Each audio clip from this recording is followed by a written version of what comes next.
All right, let's dive into Coketown. This is the world of Charles Dickens' Hard Times, and it's a place built entirely on one single, really rigid idea. We're going to break down the very beginning of the novel, and you'll see right away how this intense philosophy smacks right up against the one thing it just can't seem to control: basic human nature. And boom, there it is. Teach these boys and girls nothing but facts.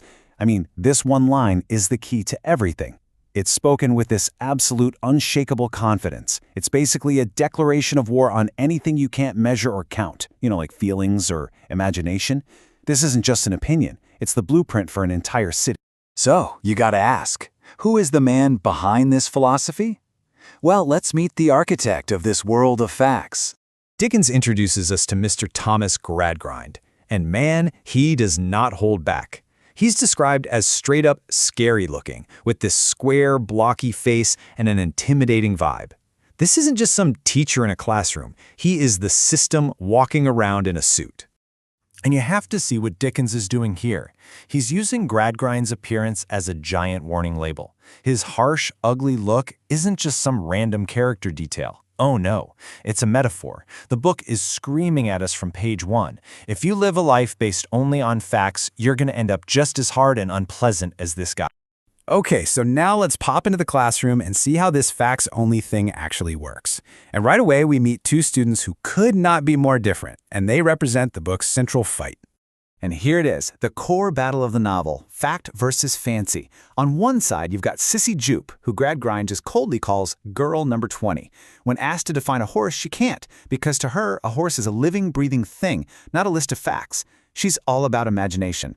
And on the other side, we have Bitzer. He spits out a perfect robotic definition. He's pale, emotionless. He's the system's star pupil.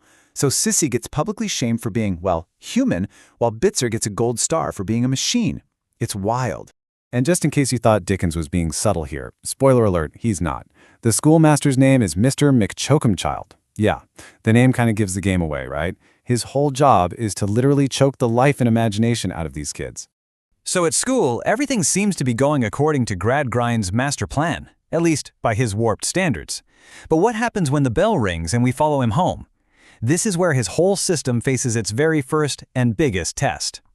Of course, even his house is symbolic. It's called Stone Lodge. I mean, come on. It's the perfect name for a place that reflects its owner's stony, cold heart and the rigid, joyless world he's built. So, just picture the scene. Gradgrind is walking home, feeling pretty smug and satisfied with himself. His little fact factory of a school is humming along, churning out these perfect little fact bots, and he's absolutely sure that his own kids are the ultimate proof of his success. But this brings us to the biggest question of the whole book, right? Can you really, truly stamp out a kid's natural curiosity? Can a system built on pure logic ever actually defeat human nature? Well, the answer comes immediately, and it's a big fat no. Gradgrind is absolutely horrified when he finds his own kids, his star pupils, peeking through a hole in a fence at a circus tent. The circus. It's like the capital city of everything he despises: imagination, fun, wonder, right in his own backyard. His perfect system's already cracking.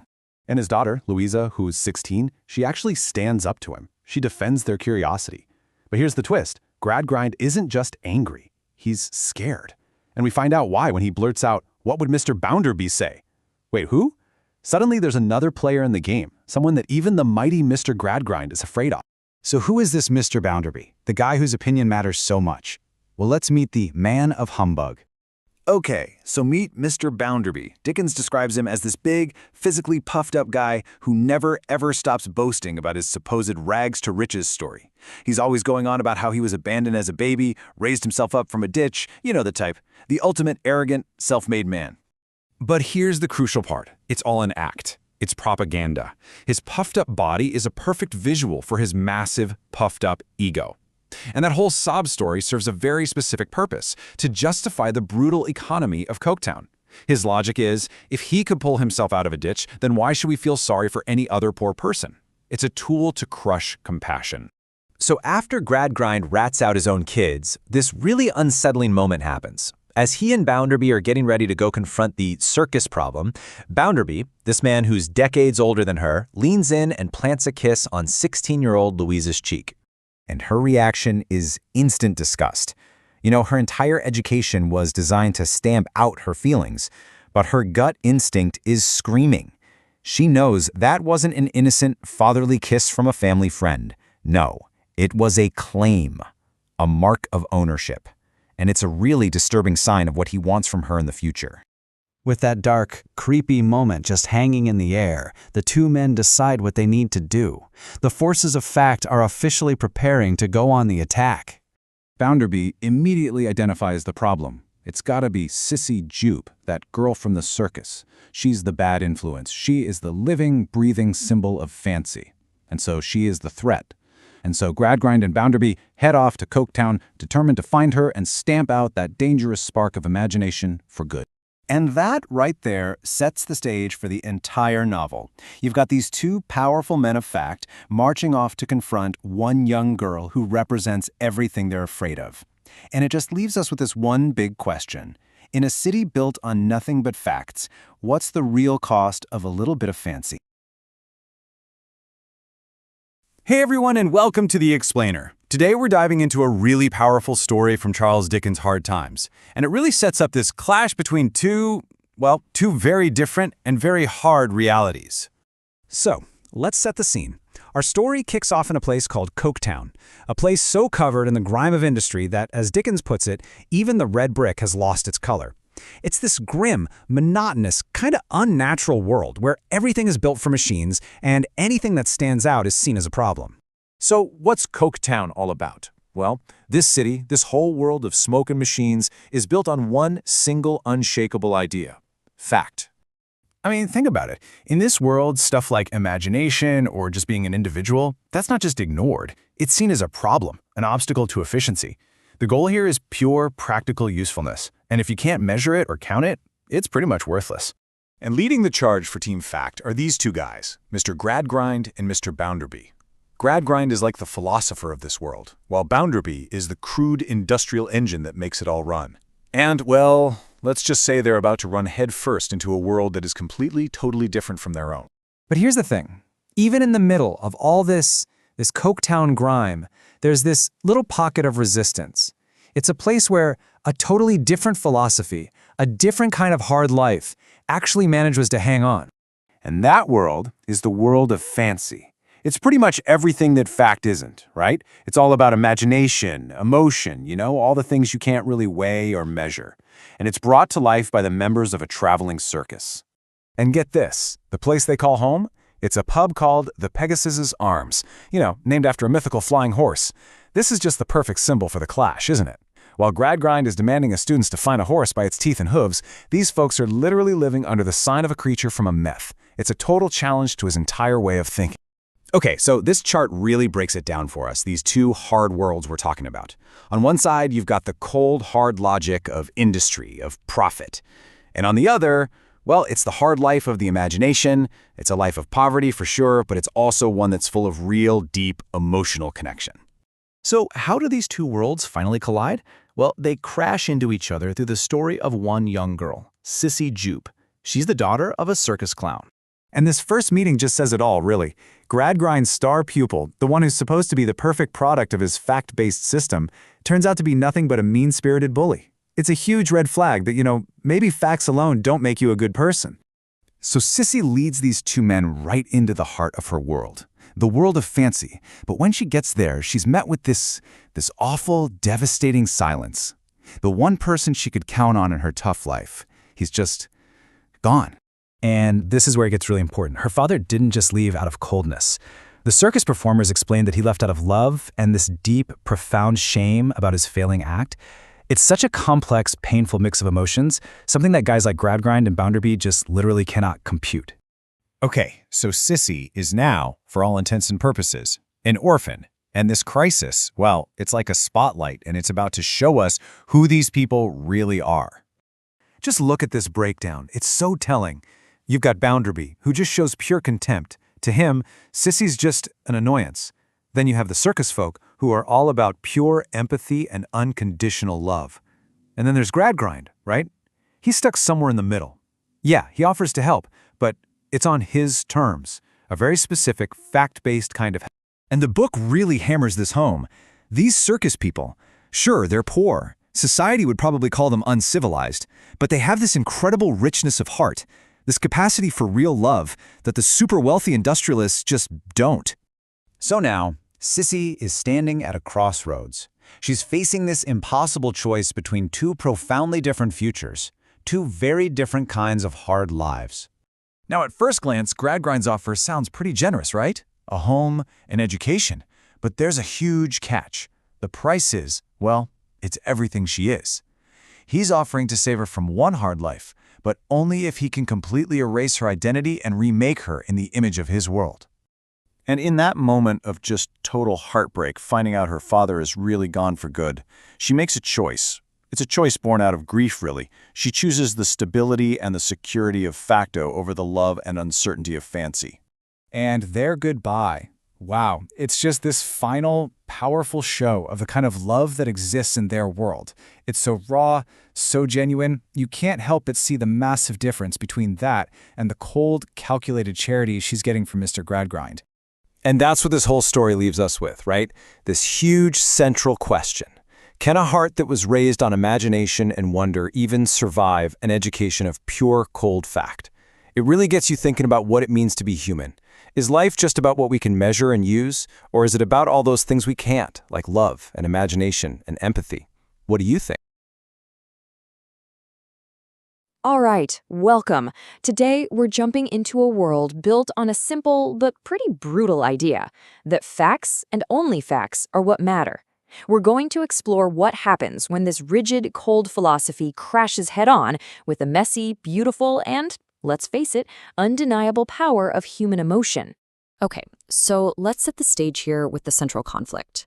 On one hand, you've got the world of fact.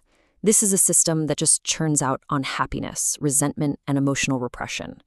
And on the other hand, the world of fancy. We're talking imagination, empathy, and real human connection. This is pretty much the battleground for the soul, right? So here's what we're going to cover.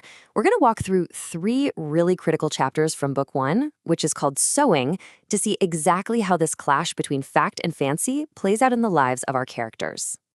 All right, let's kick things off with Book 1, Chapter 7, A House Divided. We find ourselves at the home of the very wealthy Mr. Bounderby. And right from the get-go, you can just feel the tension in the air, simmering right under this paper-thin layer of politeness. So here we meet Mrs. Sparset. Now, on the surface, she seems to be Bounderby's loyal sidekick. She's just nodding along while he goes on and on, criticizing Sissy, who's this young girl from the circus who has just been thrown into their fact-obsessed world. But, you know, if you look closer, the mask starts to slip. It's all in her facial expressions, which, of course, Bounderby totally misses.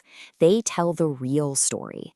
See, she's not really his ally at all. She's actually his rival, and she is deeply jealous of his interest in young Louisa Gradgrind, an interest that puts her own comfortable life at risk. The whole thing, it's just an act. And then, bam, the world of fancy just crashes the party. Sissy, who grew up on stories and imagination, starts talking about reading fairy tales with her father, who she's lost, and the memory is just so overwhelming she breaks down in tears. I mean, this is pure, raw emotion, and it's something this fact-obsessed world has no idea what to do with. And wow, this is where you really see the war going on inside Louisa. Her whole life, she's been taught this education of facts. So our first reaction, super cold, dismissive. But when Sissy actually starts sobbing, something deeper breaks through, a little spark of sympathy. She actually comforts the crying girl. And it just goes to show you that her humanity hasn't been totally snuffed out. Okay, so moving on to Chapter 8, The Unhappy Siblings. Here we get a peek into how this whole facts-only education is just poisoning the private lives of the Gradgrind children, Louisa and her brother Tom. I mean, think about that. That's a pretty devastating thing to admit. Their entire childhood has been stripped of any kind of joy or wonder, and it's left them bitter and miserable. The only good thing in their entire lives is each other. It's just proof, really, of how badly this whole philosophy has failed them. But, you know, even their relationship is complicated. Tom isn't just unhappy, he's getting sly and manipulative. He basically admits to Louisa that he uses her and Bounderby's obvious crush on her to get whatever he wants. He's figuring out how to play the game using emotion like a weapon, not something you actually feel.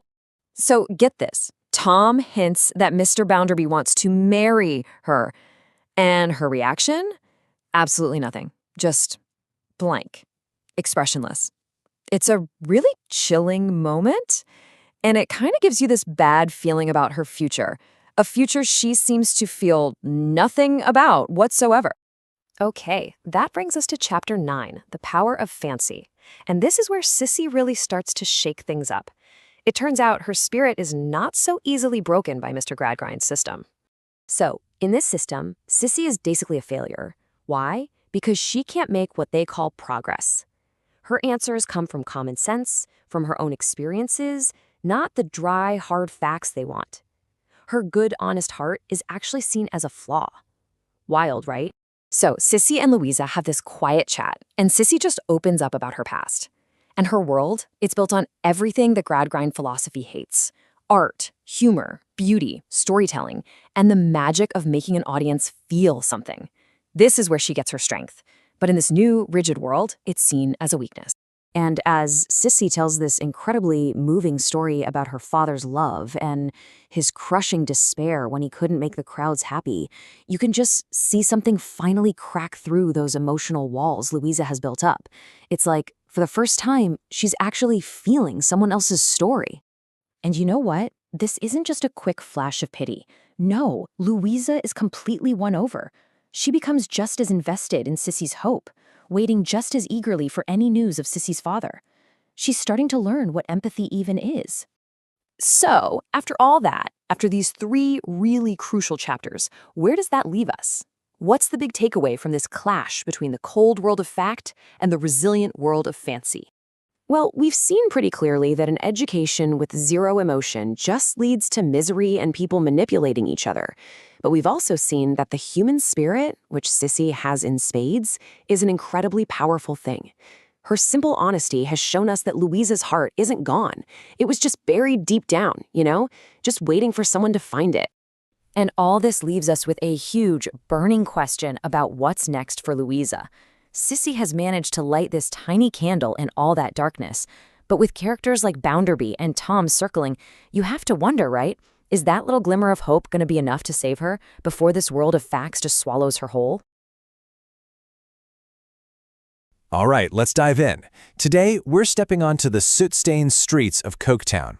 This is the grim industrial world from Charles Dickens' novel Hard Times, and we're going to follow the story of one man, Stephen Blackpool, whose personal tragedy, well, it's not just his own. It's really a window into a whole society in crisis. So let's get started. You know, if there's one single word to describe Stephen Blackpool, it's this one right here. Trapped. Yeah, he's a factory worker, or a hand as they called them, and the factory is his daily grind, for sure. But his real prison? That's his loveless, totally ruinous marriage. He's a man caught between these 2 powerful forces, really embodied by 2 completely different women. You've got one pulling him toward hope, and the other just dragging him down into despair. So our story really kicks off in Book 1, Chapter 10. And this is where we meet the 2 figures who pretty much define Stephen's entire existence. One who represents his only hope, and the other who embodies all his misery.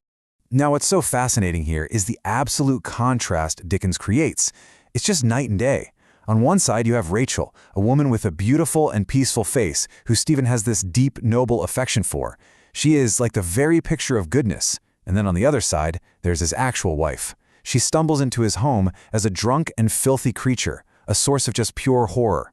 Dickens isn't just describing 2 women here, he's setting up this classic moral battle between salvation and total ruin. You know, throughout the novel, you'll hear workers like Stephen called hands. And this isn't just some old-timey slang. It's a very deliberate choice by Dickens to show how the industrial system completely dehumanized people. Workers weren't seen as individuals with lives and hopes and sorrows. Nope. To factory owners like Mr. Bounderby, they weren't people with souls. They were just pairs of hands. Interchangeable, disposable parts in this great grinding machine of industry. So this feeling of being trapped, it all leads us into Chapter 11.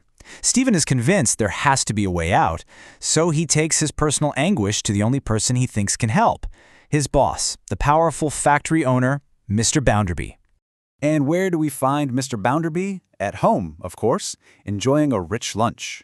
The scene is just dripping with comfort, warmth, and abundance.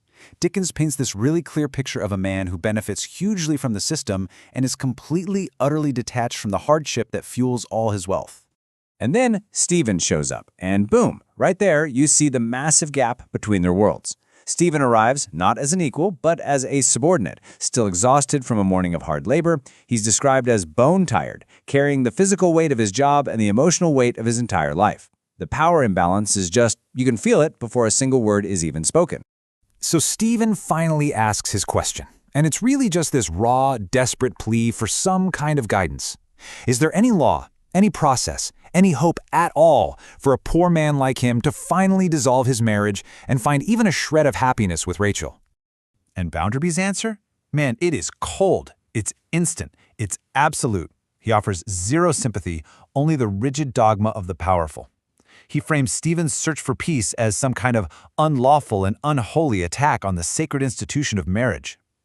And here's the crucial point. For the rich, the law is a tool, but for the poor, it's a cage. So Stephen leaves, totally defeated. But just when you think things can't get any weirder, Chapter 12 opens up and the story takes this really strange turn. A new character appears, seemingly out of nowhere, adding this whole new layer of mystery to the story.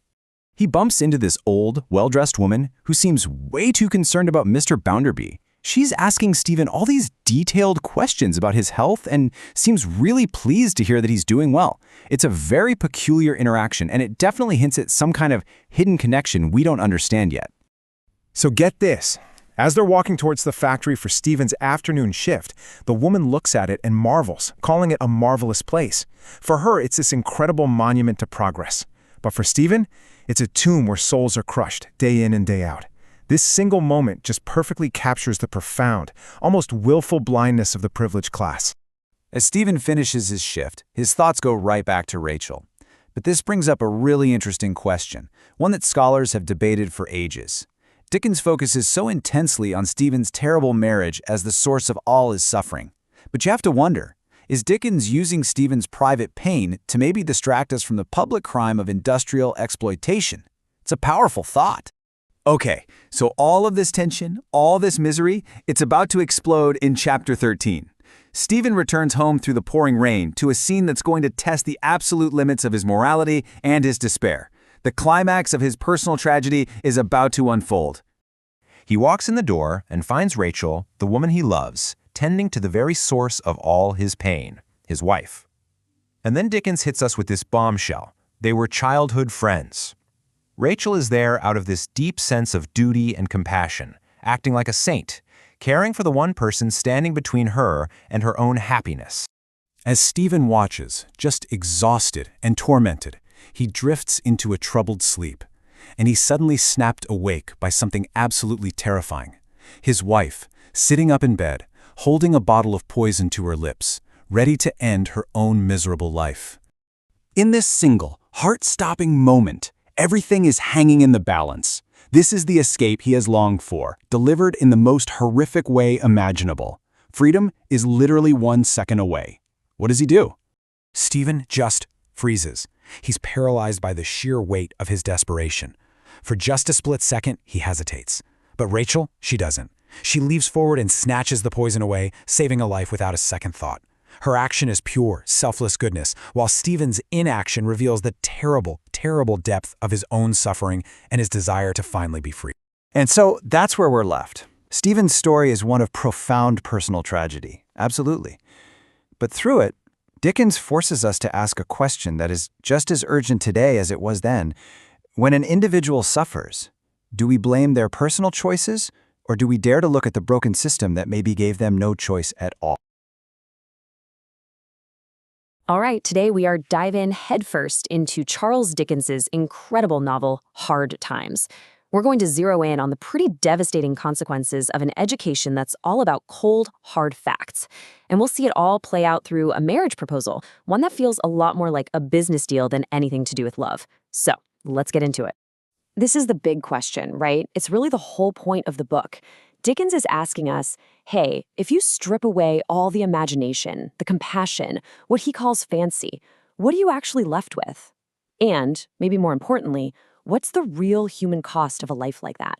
So let's set the scene. We're in Book 1, Chapter 14. The kids from the beginning of the novel, they're all grown up now. And this is where we really start to see the results of their, let's call it an educational experiment. And those results are walking, talking, and feeling, or in some cases, not feeling much of anything at all.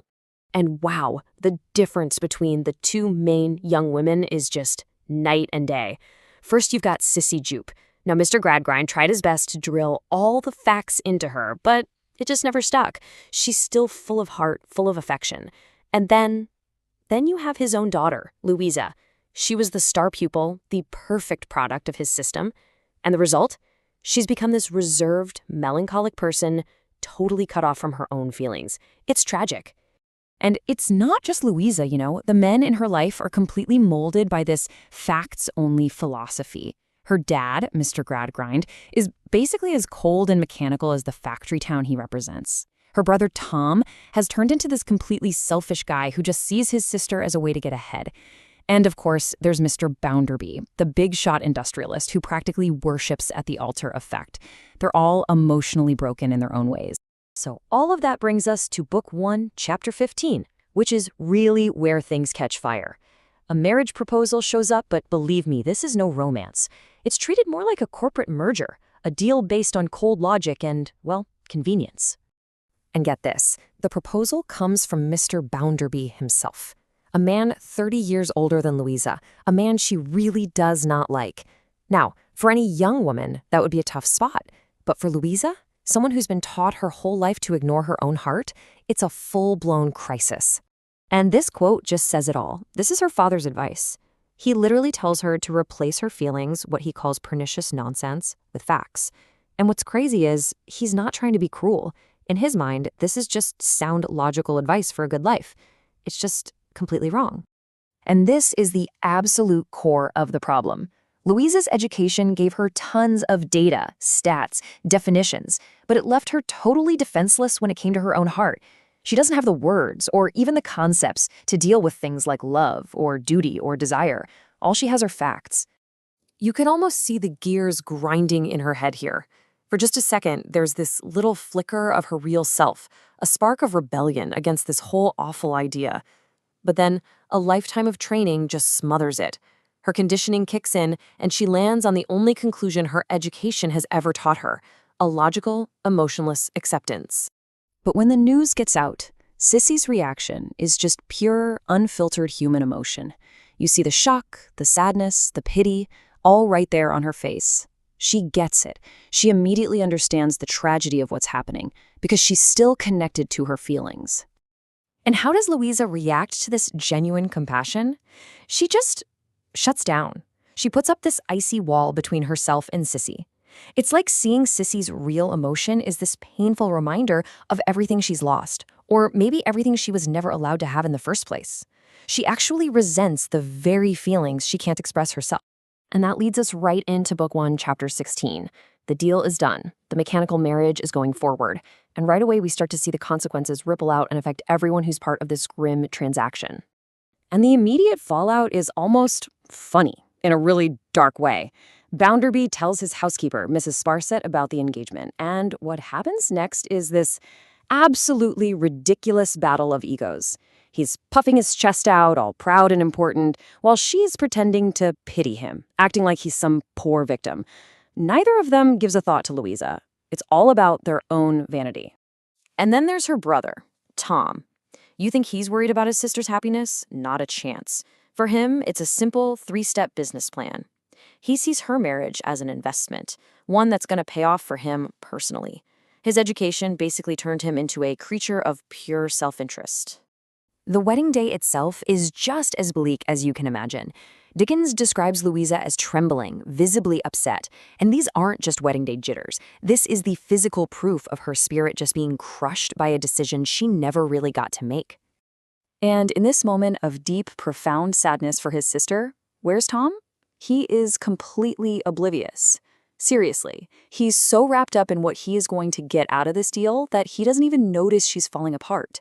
He just cheerfully hands her over to Bounderby like he's closing a sale. So, as we wrap up our look at these chapters, we have to ask, what does it all mean?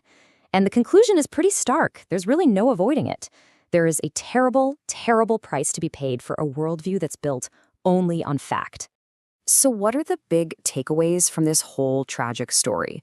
Well, first, an education that ignores emotion doesn't prepare you for life. It leaves you hollow and defenseless. Second, when you use fact as a weapon to kill fancy, you just end up with personal tragedy. And finally, when you teach people to see the entire world as just a series of transactions, selfishness isn't a surprise. It's the only logical result. Which leaves us with one final, kind of haunting question. You know, Dickens was writing about the Industrial Revolution, but his warning feels more relevant today than ever. In our own world, a world that's increasingly driven by data and algorithms and pure logic, what happens to the human heart? What is the price of fact?